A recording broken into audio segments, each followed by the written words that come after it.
आपसी विवाद मिलकर सुलझाएं। दो दोस्त थे, मोहन और राम। बचपन की मित्रता युवा अवस्था तक आते आते और गहरी हो गई। दोनों ने मिलकर कपड़े का व्यापार शुरू किया।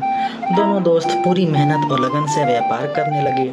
देखते ही देखते दोनों का साझा व्यापार खूब चल निकला। व्यापार से संबंधित निर्णय दोनों मिलकर लेते थे।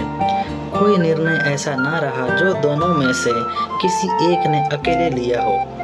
उनके सटीक निर्णय, आपसी प्यार व रजामंदी, मेहनत और लगन से उनका व्यापार दिन दोगुनी रात चौगुनी तरक्की करने लगा। उनकी इस तरक्की से शहर के अन्य कपड़ा व्यापारी उनसे ईर्ष्या करने लगे।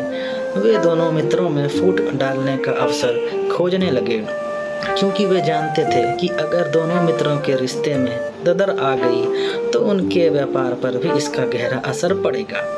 एक बार मोहन को किसी काम के सिलसिले में एक दिन के लिए शहर से बाहर जाना पड़ा, परंतु मोहन को 3-4 दिन का वक्त लग गया। राम ने व्यापार के सिलसिले में एक बड़ा सौदा करना था। उसने मोहन का 3 दिन तक इंतज़ार किया।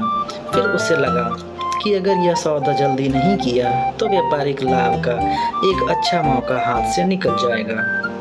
उसने वह सौदा कर लिया और सोचा कि मोहन के आते ही उसे बता दूंगा। मोहन जब शहर वापस आया तो अन्य व्यापारियों ने उसे भड़का दिया कि राम ने अपने व्यक्तिगत लाभ के लिए तुम्हारे बिना बड़ा सौदा कर लिया है। मोहन लोगों के बहकावे में आकर बिना सोचे विचारे राम से इस बात पर झगड़ पड़ा और उससे कहने लगा, राम, मुझे यकीन नहीं आता कि तुमने बिना मेरी राय जाने यह सौदा कर लिया। तुम्हारी हिम्मत कैसे होगी? राम ने मोहन को समझाने का बहुत प्रयास किया, किंतु मोहन कुछ भी समझने को तैयार नहीं था। उसने राम से कहा कि कल ही व्यापार को अलग करने की प्रक्रिया शुरू कर देंगे। राम से यह कहकर मोहन अपने घर आ गया। मोहन की माँ ने मोहन को परेशान देखकर परेशानी का कारण पूछता उसने सब बता दिया। माँ ने गंभीरता सोच विचार कर किया और फिर मोहन से कहा, यह जो हमारे आंगन में आम का पेड़ है, इसके रूखे व पीले पत्ते कहाँ गए? मोहन ने कहा, गिर गए होंगे।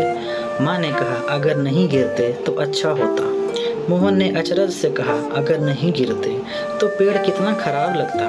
तब माँ ने समझाया, इस तरह तुम भी अपने मन से राम के प्रति को विचार हटाओ और शांत मन से व्यापारिक विषय पर राम से वार्तालाप करो, हल जरूर निकल जाएगा। मोहन को तत्क्षण अपनी भूल का एहसास हो गया।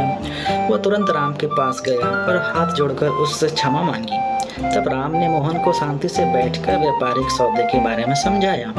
मोहन को जब सब समझ में आया तो उसने राम की प्रशंसा की।